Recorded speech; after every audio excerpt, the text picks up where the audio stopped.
When things get crazy, make sure that you don't get crazy too. Keep your emotions in check. Stay calm. There's going to be things that go on that are out of your control. The worst thing you can do is let something that's out of your control control you. Get control of yourself. Get control of your emotions. Don't get angry. Don't get frustrated. Instead, stay calm and figure out how to move forward.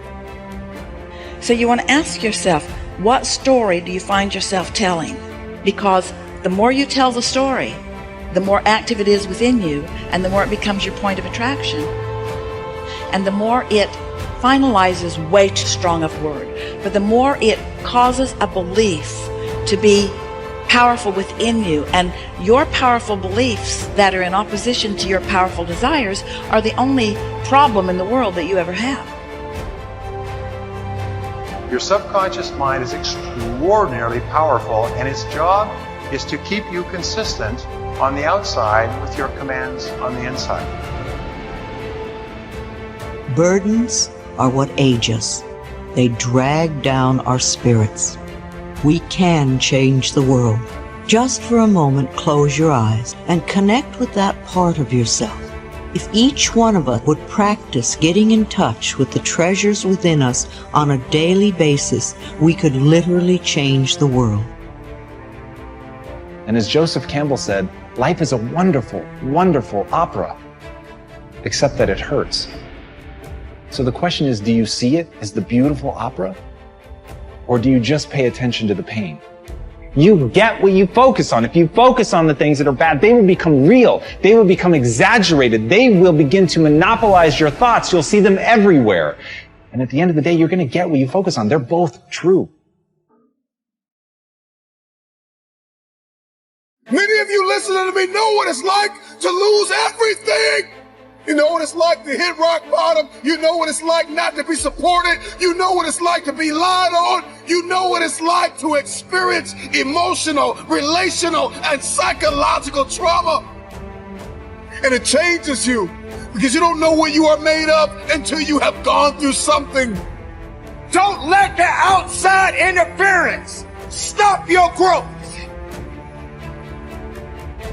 Where you put your energy, where you put your attention, where you put your focus is going to determine what you see. And that is the most fascinating and the most important thing you have to understand about the way that your mind works.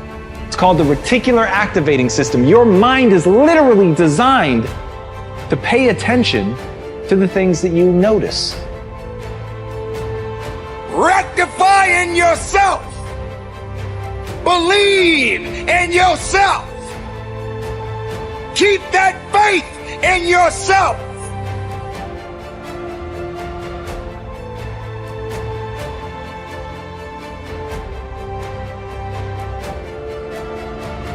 We are all under the law of our own consciousness, our own thoughts, and only we attract specific experiences to us by the way we think. When you change your thinking process, then everything in your life will also change. You will be amazed and delighted to see how people, places, things, and circumstances can change. Blame is just another negative affirmation, and you do not want to waste your precious thoughts on it. Instead, learn to turn your negative affirmations around into positive ones. When you first begin to make the changeover, and really pay attention to your thoughts, you will be horrified to realize how negative much of your thinking has been. So when you catch a negative thought, just think to yourself, this is an old thought, I no longer choose to think that way. Then find a positive thought to substitute for it as quickly as you can. Remember, you want to feel good as much as possible. Thoughts of bitterness, resentment, blame, and guilt make you feel miserable. And that is a habit you really want to release. Another barrier to having positive affirmations work is feeling not good enough, that you don't deserve to have good in your life. If that is your issue, then you could begin with the section on self-esteem. You could see how many of the self-esteem affirmations you can memorize and then repeat them often. It will help change that worthless feeling atmosphere you might be carrying around to one of self-esteem and self-worth. Then watch your positive affirmations materialize. Affirmations are solutions that will replace whatever problem you might have. Whenever you have a problem, repeat over and over, "All is well. Everything is working out for my highest good. Out of this situation, only good will come, and I am safe." This simple affirmation will work miracles in your life. I would also like to suggest that you do not share your affirmations with others who may poo-poo these ideas.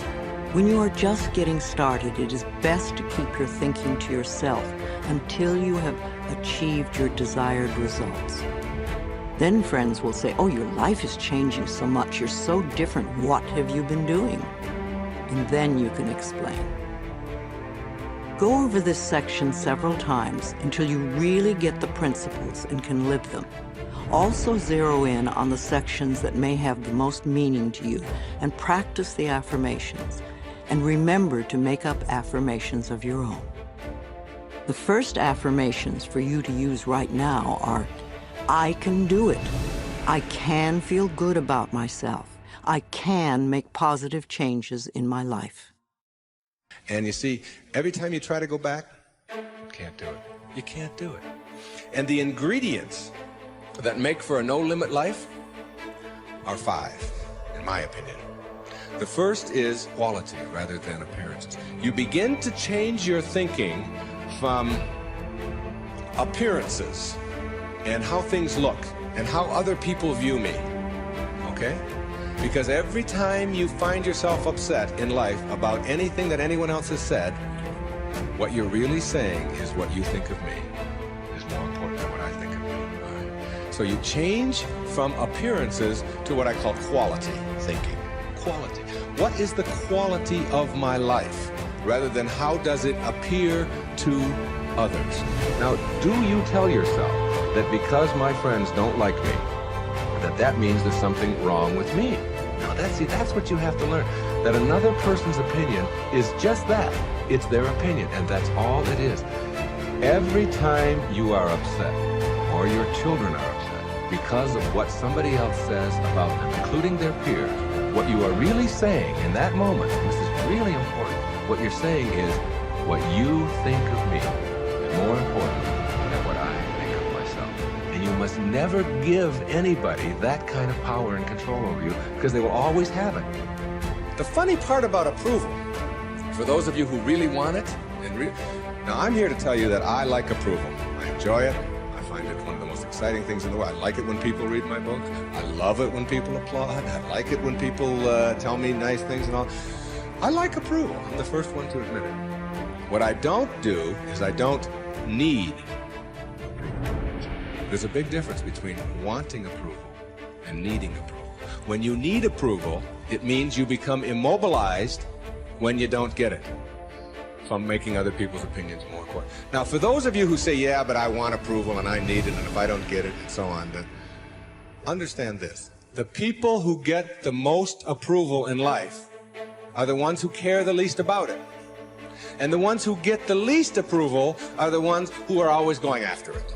So if you want approval in this paradoxical way that I'm talking about it, stop needing. Stop concerning yourself. Ask yourself, who gets the most approval in life? Think of the person that gets the most approval, and you'll see that that person couldn't care less what other people are thinking.